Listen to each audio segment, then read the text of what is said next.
You may have seen this story a few days ago. China threatens nuclear war, expanding arsenal in case of intense showdown with U.S. Chinese state media said that if the U.S. investigates the origin of COVID-19, they will need to expand their nuclear arsenal to send a shiver down our spine, making it clear nuclear war is a very real possibility if we want to investigate the Wuhan lab leak. Truth be told, the statement does send a shiver down my spine. The defining trait of courage is not lacking fear. If you lack fear, you could become reckless. You may endanger others.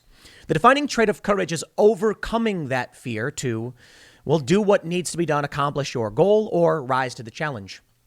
I would not back down in the face of this threat, especially if it's true that through recklessness or malice, China has released a virus on this world.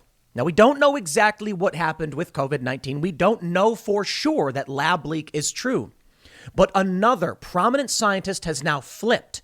In fact, this scientist is one of the original deniers of the lab leak hypothesis. He is now calling for a thorough investigation into COVID's origin, as he admits a lot of disturbing information has surfaced since he signed the Lancet letter denouncing the theory. My friends, we are entering the fourth turning. If you're familiar with Strauss-Howe generational theory, you know what this means. And for those that don't, let me just put it this way. 80 years ago, we had World War II. 80 years before that, we had a civil war. 80 years before that, we had a revolutionary war. And so the idea is that every 80 years, we go through this cycle and we are, well, we should be expecting some kind of very serious conflict. And the theory states that every war is fought with the most powerful weapons available at the time, which in this case may be nuclear weapons, but it may not be. I've long argued that it could very well be social media, propaganda, manipulation, and this posturing about nuclear weapons may just be propaganda and manipulation, an attempt to scare us into not defending our Pacific Asian partners, Taiwan, and scaring us into not investigating the origins of COVID-19. But we also must recognize something else that I talk about frequently on my channels, on my shows, Thucydides' trap. You're probably familiar with it, but again, those that aren't. Whenever a rising economic power is on the verge of displacing the dominant power, it tends to be that war erupts. So we may be looking at full-scale war with China. Many articles have already popped up saying, are we on track with war? Then articles pop up saying we are on track for war with China. Now we're getting stories. We must stop this march towards war with China. And believe it or not, China is already winning World War III. These articles have all been written. I don't know what to expect, but I can only tell you to pay attention because something big is coming. It may not be World War III in the way you expect it. It may not be ships in the Pacific fighting each other. It could be propaganda war. It could be cyber war. And if some of these articles are true, that we're already in this war and its economic power and propaganda, we are watching our critical infrastructure get attacked, from the Colonial Pipeline to JBS meat supplies. Yeah, it might not be soldiers marching on the battlefield. It may just be crippling our economy. Well, this happened. If lab leak is true, it would be that through China's incompetence or malice, our economy was absolutely decimated. Let's read the story. First, I'll start with the threat of nuclear war from China for those that may have missed it. But before we get started, head over to timcast.com and become a member and get access to exclusive members-only podcasts from the Timcast IRL show. Last night, we did a full bonus episode. I and Seamus of Freedom Tunes, we had a long debate about pro-choice versus pro-life. And it's an interesting one. I think you'll be interested in watching it. And many of you probably won't agree with me, but hear it. It's interesting. If you like the work that I do and you think it's important, becoming a member helps us expand the business. It insulates us and protects us from censorship. It allows us to hire new people. We got some new journalists hopefully joining soon, and we're going to be doing on-the-ground reporting, short documentaries from the ground. I think many of you will appreciate it. But don't forget, I don't compete with CNN in terms of marketing. They get propped up by YouTube. YouTube gives them the front page. YouTube gives them the search. If you really like the work I do, please share this video. Take the URL, paste it wherever you can, because this time, this is serious. The New York Post says China threatens nuclear war. The media mouthpiece of the Chinese government touted the country's urgent goal to expand its arsenal of long-range nuclear missiles in anticipation of an intense showdown with the U.S. Quote, as the U.S. strategic containment of China has increasingly intensified, I would like to remind again that we have plenty of urgent tasks. But among the most important ones is to rapidly increase the number of commissioned nuclear warheads and the DF-41s, the strategic missiles that are capable to strike long range and have high survivability in the Chinese arsenal, wrote Hu Xijian, the editor of the Global Times. The number of China's nuclear warheads must reach the quantity that makes U.S. elites shiver should they entertain the idea of engaging in a military confrontation with China, he said in an opinion piece. On this basis, we can calmly and actively manage divergences with Washington to avoid a minor incident sparking a war. U.S. hostility towards China is burning. We must use our strength and consequences that Washington cannot afford to bear if it takes risky moves to keep them sober, Hu wrote, adding that Beijing must be ready for the intense showdown. The threat from the editor of the Global Times comes as Biden ordered the U.S. intelligence community to take another look at whether the coronavirus leaked from a Chinese lab. The agencies have a 90-day deadline to come back with a report on their findings. Biden, while making the announcement, blamed China's lack of transparency for hindering earlier investigations into the origin of the coronavirus pandemic that has killed more than 3.5 million people around the world and caused massive economic pain. Now, again, many of you may have seen that story, but I needed to give you that context because now it's starting to get real serious. We have 90 days. There will be an investigation. Perhaps the intelligence communities will say yes. They'll say no. Who knows? Maybe they'll say war isn't worth it. They'll come back and they will say, we don't know. Maybe they'll say the truth is more important. Maybe they'll find the lab leak is true. Well, now we're getting the lead scientists coming out and saying it. Peter Police has U-turned after claiming virus was natural in origin. New York microbiologist signed letter in Lancet denouncing all other theories. Bullying letter has been described as ostracizing dissenting voices in science. They say one of the 27 COVID lab leak deniers who signed a letter denouncing the theory that the virus escaped from a lab in Wuhan has now called for a thorough investigation. Dr. Peter Police, a microbiologist at Icahn School of Medicine at Mount Sinai in New York, signed the letter in the Lancet in February last year, claiming the virus could only have been natural in origin, and to suggest otherwise would create fear, rumors, and prejudice. The bullying letter, orchestrated by Dr. Peter Daszak, the head of the nonprofit that funneled U.S. taxpayer dollars to the Wuhan Institute of Virology, was criticized by experts for ostracizing anyone offering different opinions on the virus's origins. It is only now, nearly 16 months after that letter was published in the world-renowned medical journal, that the theory COVID was accidentally leaked from a lab in Wuhan is being looked at seriously. They say now Professor Police 77 has made a significant U-turn, admitting all theories on how COVID came about now need proper investigating. He told Mail Online, I believe a thorough investigation about the origin of the COVID-19 virus is needed. A lot of disturbing information has surfaced since the Lancet letter I signed, so I want to see answers covering all questions. Asked how he was originally approached to sign the letter and what new information had come to light specifically, Professor Police declined to comment. Police spoke out as America's leading pandemic expert, Dr. Anthony Fauci, continues to face fevered calls to resign after emails revealed the leading virus experts warned COVID could be man-made, even as he downplayed the possibility. The emails also showed that he communicated with Dr. Daszak, the head of the nonprofit that funneled taxpayer dollars to the Wuhan lab. Biden threw his support behind the embattled expert on Friday, saying, yes, I'm very confident in Dr. Fauci. Now, we learned from Jack Posobiec. He reported a White House official said they were looking for an exit for Dr. Fauci. I believe this is indicative of a serious escalation, which could be bad for all of us. Now, some people are saying it's a gotcha.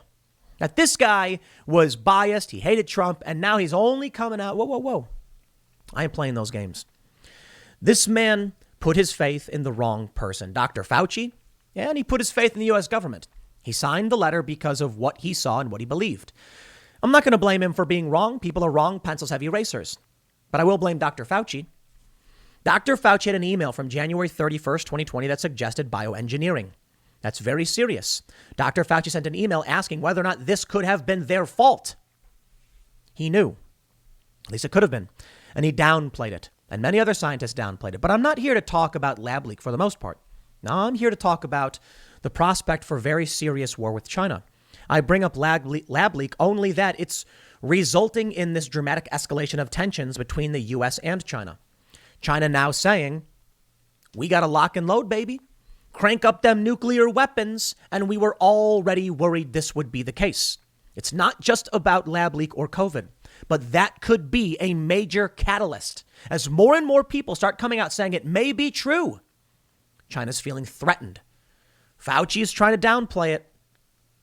But more and more people, prominent individuals and media are saying lab leak seems to be the most plausible. In which case, tensions between the U.S. and China are going to get very serious. Our economy is in shambles because of COVID. Now, I understand it was because of the actions of Democrats. It was the actions of Joe Biden, but sure. First and foremost, we can blame Democrats, but first and foremost, we must recognize who's responsible for this, who lied. China lied the whole time.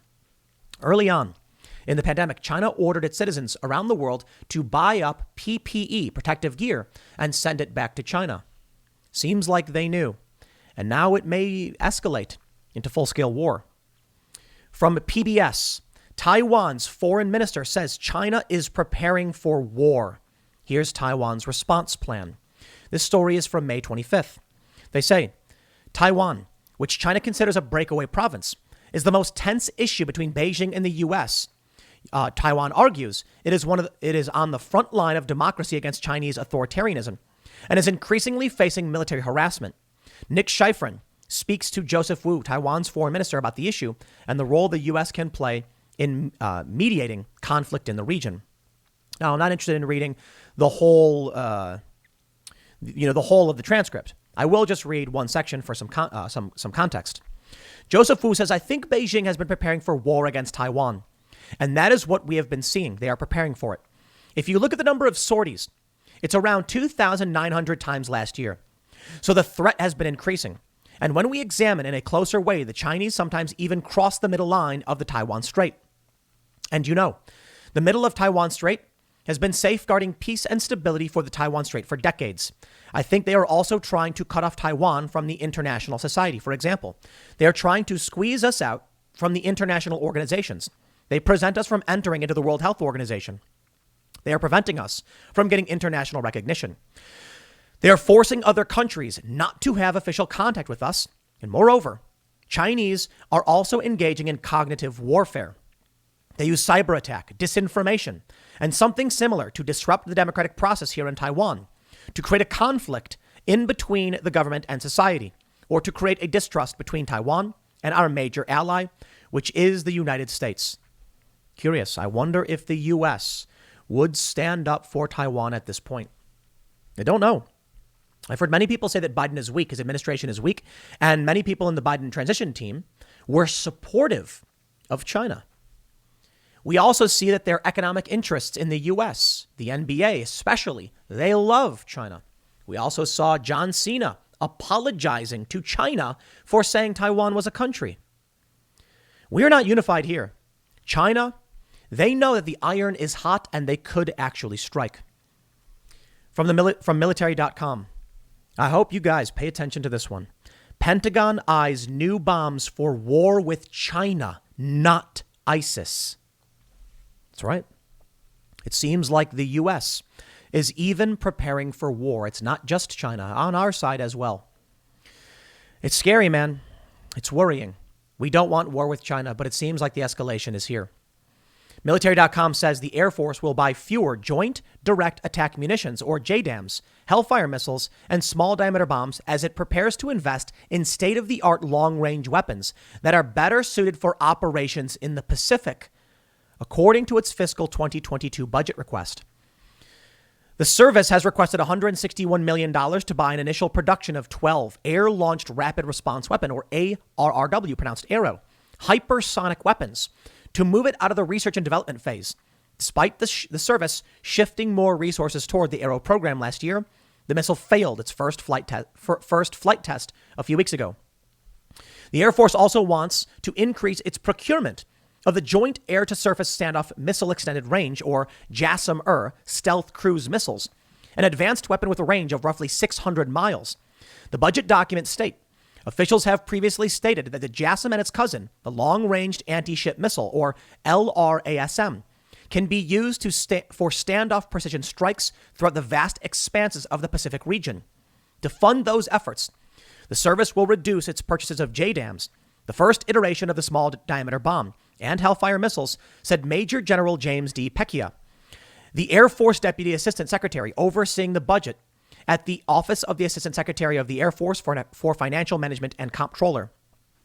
Pecchia told reporters Friday that the service has reached healthy inventory levels of the munitions and now will focus on the more advanced weapons. The Air Force will ask Congress for about 1,900 JDAM munitions, according to the documents, compared to 16,800 last year. The service wants to buy only 1,176 AGM-114 Hellfire missiles this year, down from 4,517 last year. And it plans to reduce its buy of GBU-39 small diameter bomb 1 or SDB-1 to 998 from 2,462 last year.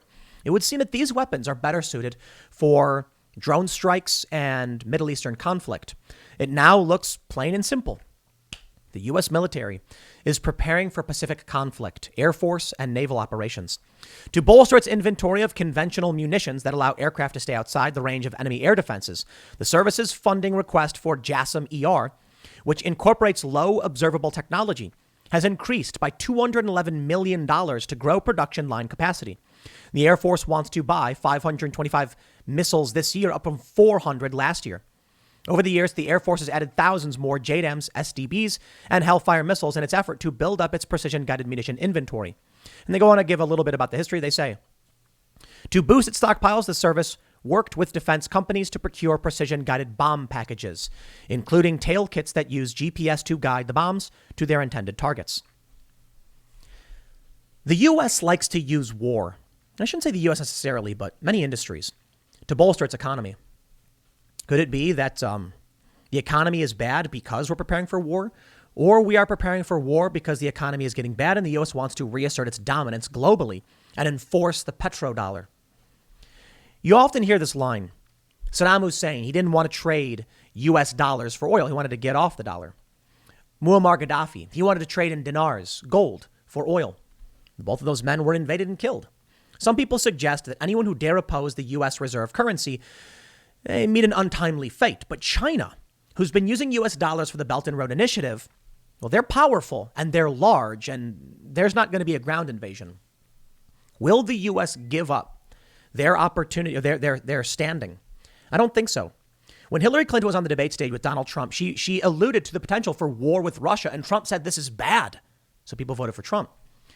Hillary Clinton, it would seem, knew that if we let them keep pushing and we lose our standing with the petrodollar, well, it would be really bad for all of us. And she was absolutely willing to go to war, that being the case.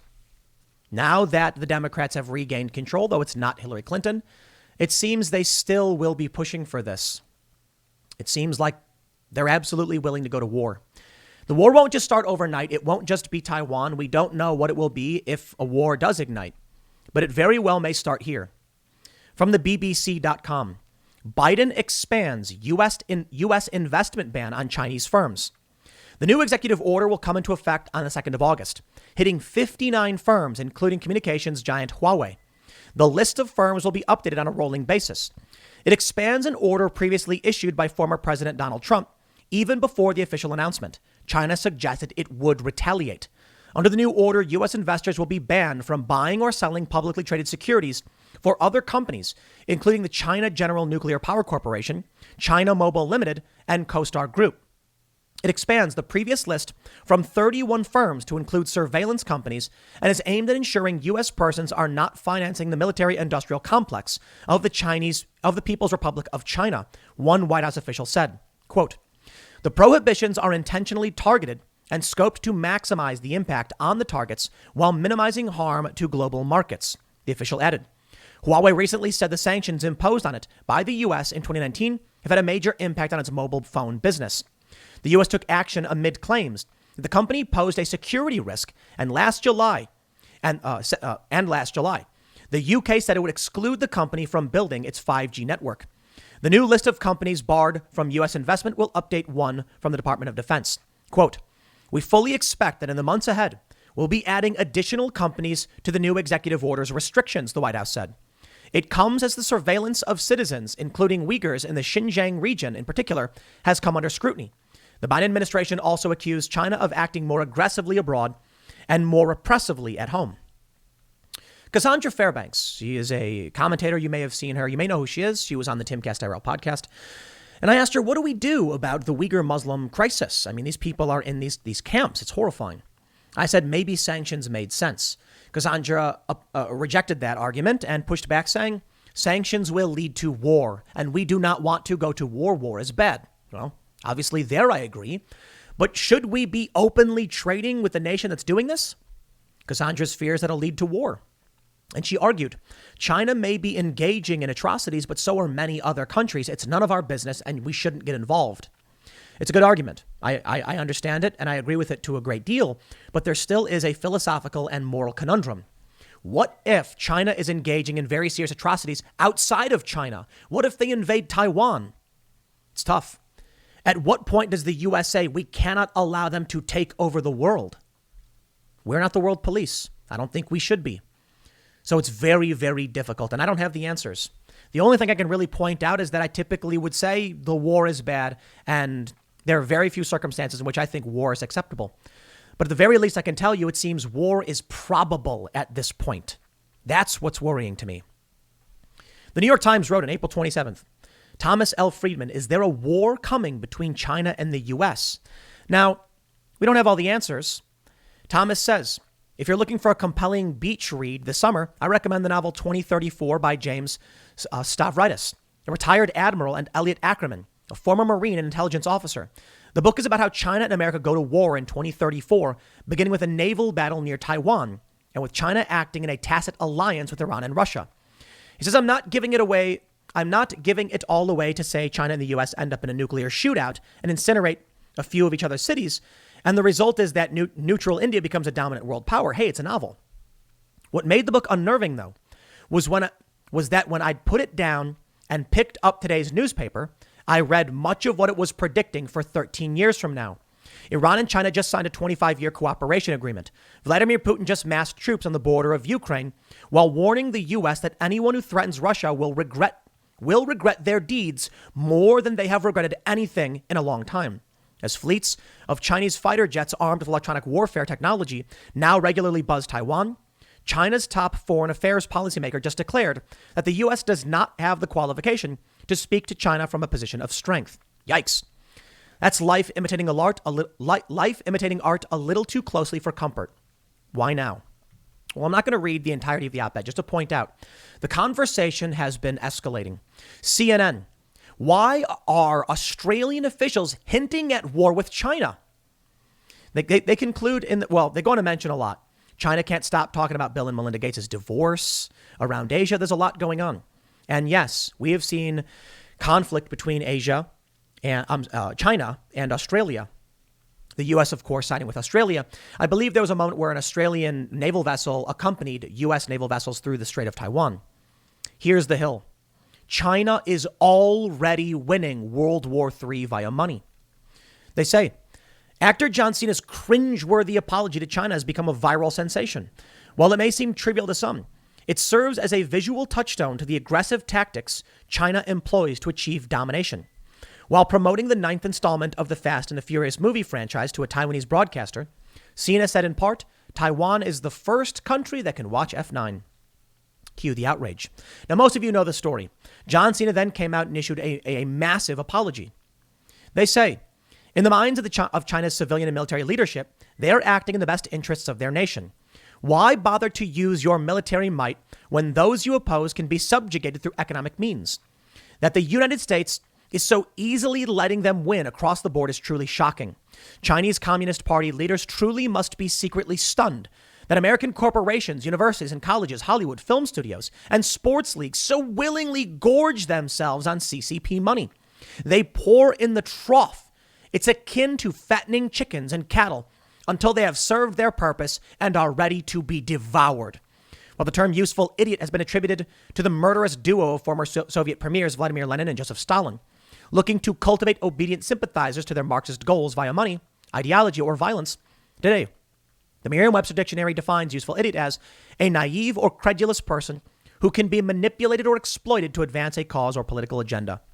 Billionaire entrepreneur Peter Thiel recently invoked that description when criticizing certain big tech corporations happily extracting billions of dollars from the CCP ATM machine while deliberately turning a blind eye to China's forced labor camps and the human atrocities being committed within its borders.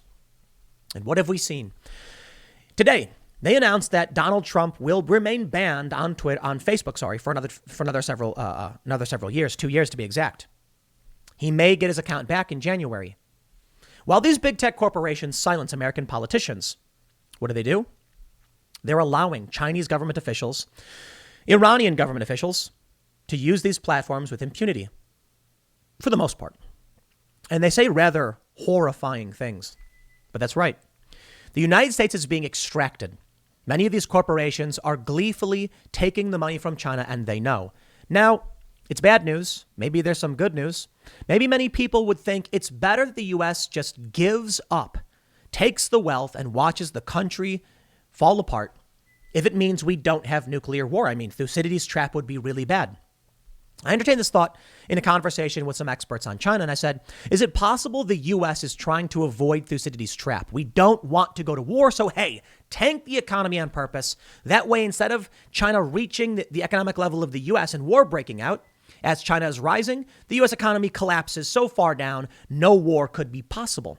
I mean, there's probably many global interests that think it'd be better the U.S. collapse than there be an actual nuclear war. But does that mean it's actually going to happen? No. I think we are absolutely marching towards war. And here's another article from The Hill. Congress must stop the march toward war with China. They write, Deputy Defense Secretary Kathleen Hicks left no room for misinterpretation about why President Biden's pronounced defense budget increases former President Trump's already egregious Pentagon top line by more than $12 billion. The department in this budget takes a clear-eyed approach to Beijing and provides the investments to prioritize China as our outpacing challenge. Indeed, it seems the Biden administration has done little more than copy and paste Trump's defense budget, emphasizing China as a core military threat. Congress appears to be taking a similar approach. Recently, a host of China-focused language was put into the Endless Frontier Act. Among the provisions were limitations on research collaboration between Americans and foreigners and offers of security assistance to global partners willing to counter China.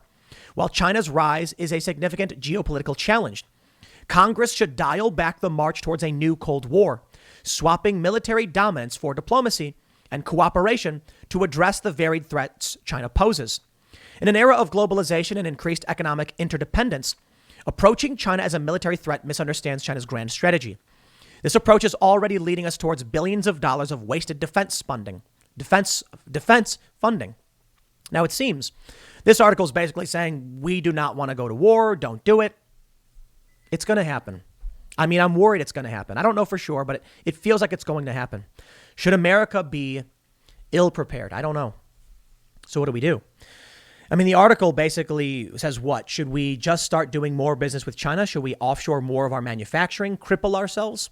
Donald Trump was trying to shore up our defenses. He was trying to bring the factories back, get more people working. And if they were, we would be able to defend ourselves. Perhaps the idea was by extracting our factories to China, no one could go to war because China was becoming dependent on America as a customer. I think it's naive. When COVID outbreak happened, China turned around PPE gear that was leaving their ports, brought it back and said, it's for us. Even though it was paid for by Americans and it was done in Chinese factories, they said, we need it. It's ours. Then we had a shortage. Then Dr. Fauci said, you don't need to be wearing masks. And then people didn't. Maybe we need to be able to manufacture our own goods, our own lumber, our own medicines, our own PPE. But if people keep pushing this agenda of outsourcing these factories, then China could simply just say, cut them off. And then we get nothing and we can't build anything. We are being hollowed out. In the end, I fear that a war would be inevitable. And of course, the Global Times thinks so. Coming from the mouthpiece themselves, why U.S. will lose a war with China over Taiwan Island. Notice they call it an island, not a country. They make sure to include it as an island. And they say we will lose because that's what they're going to push. Now, I've heard many people say, Tim, China's a paper tiger. They can't win. They don't have the technology. They can't go up against us. I mean, our economy's been crippled. We are stagnant. We are facing a total meltdown over COVID. Maybe they already did. I don't want to go to war. None of you want to go to war. We don't want to see it happen. Maybe we'll just drift into woke obscurity with the State Department authorizing the Black Lives Matter flag flying over embassies, and we'll eventually become a vassal state to China. I don't want that to happen either. Sometimes war happens, whether you want it or not. Sometimes the war is brought to your shores. So what do? The best thing you can do now, in my opinion, keep your ear to the ground, pay attention, make sure you have adequate supplies, and you're ready because the fourth turning suggests conflict is coming. Thucydides' trap suggests it will be with China, and maybe they're both wrong. Maybe this is the one time out of the past 3 80-year cycles it just doesn't happen. All right. Hope so. I certainly do. I'll leave it there. Next segment's coming up at 8 p.m. over at youtube.com/TimCastIRL. Thanks for hanging out, and we will see you all then.